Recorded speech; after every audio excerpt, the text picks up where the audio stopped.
Hello friends, नमस्कार। बच्चों को निपुण बनाना हुआ बहुत आसान। इस वीडियो के पार्ट नंबर 2 में आज हम आपसे जो सेकंड प्रॉब्लम आती है क्लास में उसके बारे में बात करेंगे। फर्स्ट नंबर की प्रॉब्लम तो पहले वीडियो में पार्ट 1 में हम आपसे बात कर चुके हैं। अब सेकंड वीडियो में सेकंड पार्ट में हम देखते हैं जब हम अपने बच्चों को क्लास में 5 तरह में डिवाइड कर लिए। अब उनकी कैटेगरी जब 5 तरीके की हो गई तो फिर हमारे माइंड में ये चलेगा जो मेरे में चल रहा था हमारी क्लास में कि इन 5 तरीके के बच्चों को कैसे हम इतने कम समय में, जिसमें हमारा टाइम फिक्स है 10 मिनट में मौखिक कर देना है, 20 मिनट में नेक्स्ट पीरियड ले लेनी है, 20 मिनट में नेक्स्ट, तो इन 5 तरीके के बच्चों को कैसे हम इनको एक साथ देख सकते हैं। लेकिन ये भी प्रॉब्लम, देखिए रिजल्ट हमको जितना चाहिए उतना तो नहीं मिल पाता, लेकिन फिर भी अगर हमको डे बाई डे प्रोग्रेस मिल रही है तो इसका मतलब ये है ना कि हम अपने एक जो हमको चाहिए, जो हमको गेन करना है, उसमें हम आगे बढ़ रहे हैं।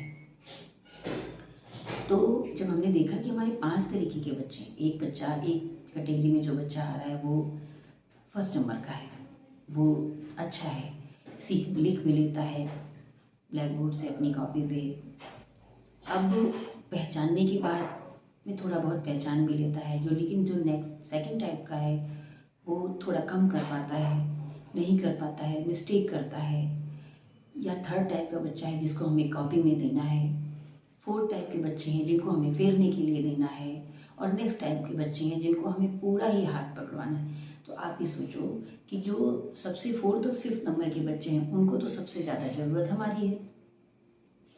तो हम जो 3 टाइप के बच्चे हैं उनको क्या करें कि जो फर्स्ट टाइप का बच्चा था उनको बीच में करके उनके अगल बगल जो उनसे वीक वाले बच्चे हैं उनको बिठा देते हैं। और फिर जब उनको वर्क करने के लिए बोलते हैं तो उन बच्चों से बोलते हैं, बच्चे आप अपना भी करोगे और अपने बगल के बच्चों को भी देखो कि वो काम कैसे कर रहे हैं। तो जब उन बच्चों का फोकस उनके पास हो जाता है तो हम उन बच्चों को जो फोर्थ और फिफ्थ में है उनको हम अपना टाइम दे देते हैं, क्योंकि उन्हें तो हमारी बहुत ज़्यादा ज़रूरत है, सबसे ज़्यादा टेंशन भी वही उनको देते हैं। लेकिन वास्तव में जब हमें उनको लाइटली टाइम देने का समय मिल जाता है तो हमारी टेंशन भी ख़त्म हो जाती है। फिर हमने देखा कि जब हमारे बच्चे ध्यान देते हैं तो जितना हम, अब आप ये सोचो कि हमारी क्लास में 53 बच्चे हैं, 45 बच्चे तो पर डे हमारे सामने प्रेजेंट होते हैं, कभी कभी 50 भी हो जाते हैं। तो आप ये सोचो कि जिन बच्चों को हम पूरा पूरा फोकस नहीं कर पाते हैं उन बच्चों को हमारे जो फर्स्ट कैटेगरी वाले बच्चे वो हमें बराबर इन्फॉर्म करते रहते हैं कि ये मैडम ये कमी है, या उनको उनको इम्प्रूव कराते रहते हैं कि ऐसे करना है। तो इसका तो रिजल्ट मिला। एक तो वो बच्चे जो फर्स्ट टाइप के थे उनमें और प्रोग्रेस हुई, उनमें बहुत अच्छी, उनको बहुत ही अच्छा, उनको देख के ऐसी फीलिंग हो रही थी कि अपने आप को कितना महसूस कर रहे हैं कि हम दूसरों को सिखा रहे हैं, हमें इतना आता है। और फिर जो वो बच्चे थे उनमें थोड़ा डर नहीं था कि वो बच्चे ही उनकी हेल्प कर रहे थे। और हमें भी ये फ़ायदा मिल गया कि हमें भी बच्चा आकर के ये बता देता था या अपनी सीट से ही बता देता था कि ये कमी, तो हम जाकर उसको सही कर देते थे। तो उन जो फोर्थ और फिफ्थ टाइप जो सबसे पीछे थे उन बच्चों को हमें समय देने का टाइम भी मिल गया, उनमें भी प्रोग्रेस मिल गई, उनमें भी हमें प्रोग्रेस दिखाई देने लगी। तो इससे हमें क्लास में बहुत ज़्यादा हेल्प मिली, हमें भी क्लास में अच्छा लगने लगा और बच्चों को भी अच्छा लगने लगा। नहीं तो हम क्लास में इंटर करते सिर्फ माइंड में यही घूमता रहता कि हमें बच्चों को कैसे निपुण करना है, आज ये टारगेट ले लेना है, आज ये कवर कर लेना है, आज ये चीज़ पूरी हो जानी चाहिए। और उसमें इरिटेशन होने लगती है कि बच्चे ये नहीं कर पा रहे, इनसे ये नहीं हो रहा, इनसे ये नहीं हो रहा। लेकिन ये सारी टेंशन धीरे धीरे ख़त्म होने लगी और हमें अपना टारगेट, हमें ये फील होने लगा जब आप खुद देखेंगे कि हमारा बच्चा नेक्स्ट डे इतना इम्प्रूव है, उसमें इतना इम्प्रूवमेंट हो रहा है, तो हमें भी बहुत अच्छा लगता था, बच्चों को भी।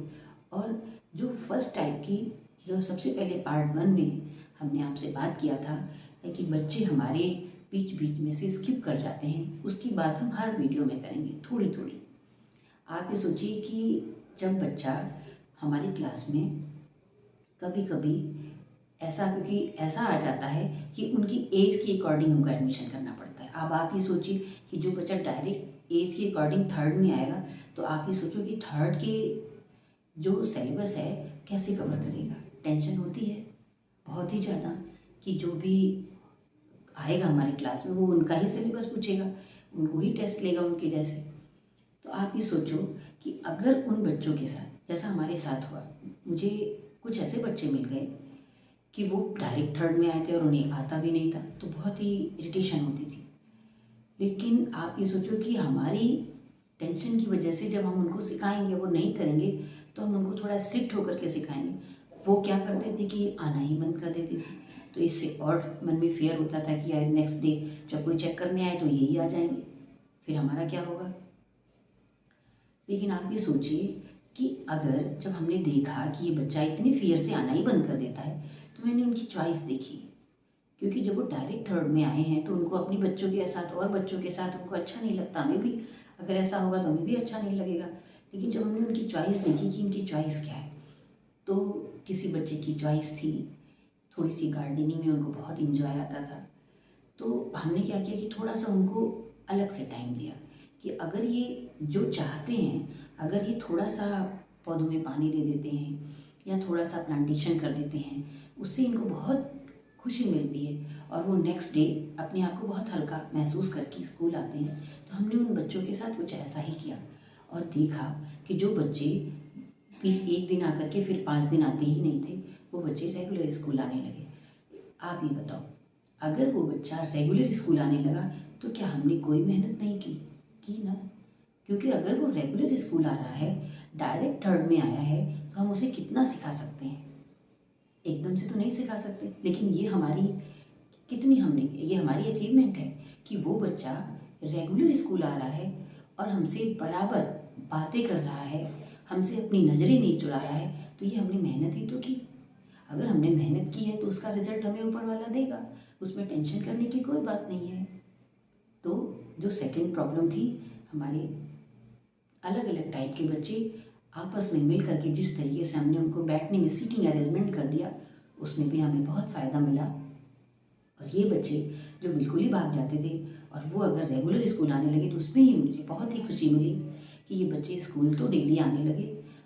सीखेंगे, अगर हम मेहनत कर रहे हैं तो हमारा रिजल्ट अच्छा ही होगा। आपके साथ भी अगर ऐसी प्रॉब्लम है, आपको भी अपने क्लास में ऐसी प्रॉब्लम होती है, तो आप भी ऐसा करके देखिए, आपको भी आपके दिल में बहुत ही खुशी महसूस होगी, आपको भी बहुत अच्छा लगेगा और आपका भी रिजल्ट 101% होगा। धन्यवाद।